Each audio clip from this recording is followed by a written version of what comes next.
Welcome to Game Time. I'm Pat Summerhill.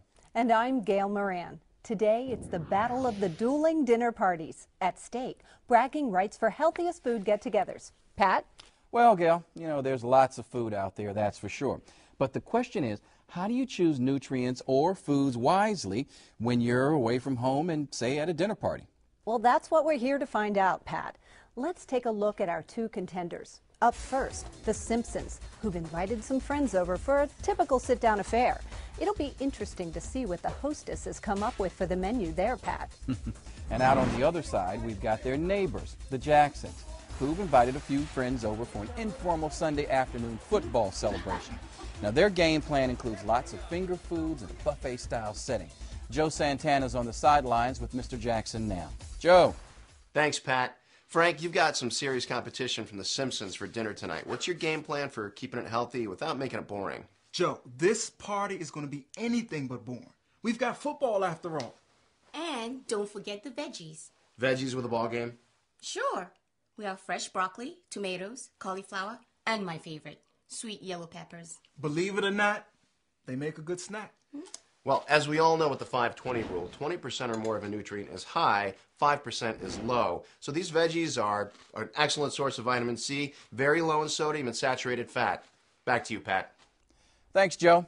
It's a great start to what could be a big battle. Now, they're just sitting down to dinner at The Simpsons, but we spoke to Fran Simpson earlier today. Now, here's what she had to say about her game plan. You have a hungry crowd coming over today, Fran. What's on the menu?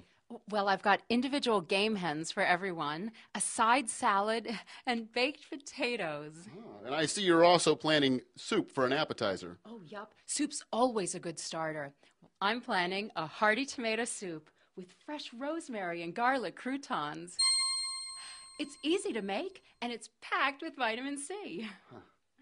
Sounds like a winner. We'll see how it goes over with the dinner party. Gail? Back at the Jacksons, the ball game's just about to start. They've laid out the spread, and our first guest is loading up his plate. Now, despite the side of veggies, that pile of wings is gonna cost him. A serving size is 3 wings, and it looks like he's got 6. Add the half-dozen pizza bites, and he's well on his way to more than his total daily value in many categories. Now, let's take a look at the scores so far. We've got 30% DV saturated fat from those 6 wings, and another 15% from the pizza bites, for a total of 45% daily value from those 2 foods alone. Now, the only good news is the 64% DV protein from the meat and the 150% DV vitamin C from the peppers. Now, at The Simpsons, I assume the nutrition score is much better, Gail? Well, you would think so, Pat, but Fran's made a last-minute change in the lineup. Now, the tomato soup was pulled and replaced with French onion. It's particularly high in sodium, and the large piece of cheese on top helps it weigh in at a whopping 30% daily value of saturated fat. You're right, Gail. And if we go by the 5-20 rule, 30% is over the 5% DV maximum we like to limit ourselves to each day. Now, at the same time, while the Cornish hen adds 60% daily value of protein, it also tacks on another 35% DV of saturated fat.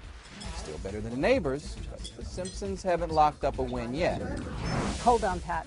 It looks like we've gone off the playbook at the Jacksons. They've brought out some chicken breast wraps, and they seem to be very popular. The whole grain gives it a whopping 31% DV of fiber, and the flavorful low-cal dressing comes in at only 3% DV of saturated fat. I think the momentum is shifting, Pat. And I think you're right, Gail. Surprisingly, it looks like they're not sticking to the game plan over at The Simpsons. Now, it looks like they've forgotten the 5-20 rule. Butter and sour cream on the potatoes, a creamy dressing on the salad, and is that eggnog? I'm afraid it is, Pat. And the portions are out of control. Potatoes and salad add much needed fiber and vitamins, but look at the size of those servings. A surprise outcome in the battle of the dueling dinner parties, Gail. Now, this just underscores how important it is to not only choose nutrients wisely, but to also pay attention to serving size and calories per serving. For Game Time, I'm Pat Summerhill. And I'm Gail Moran. See you next time.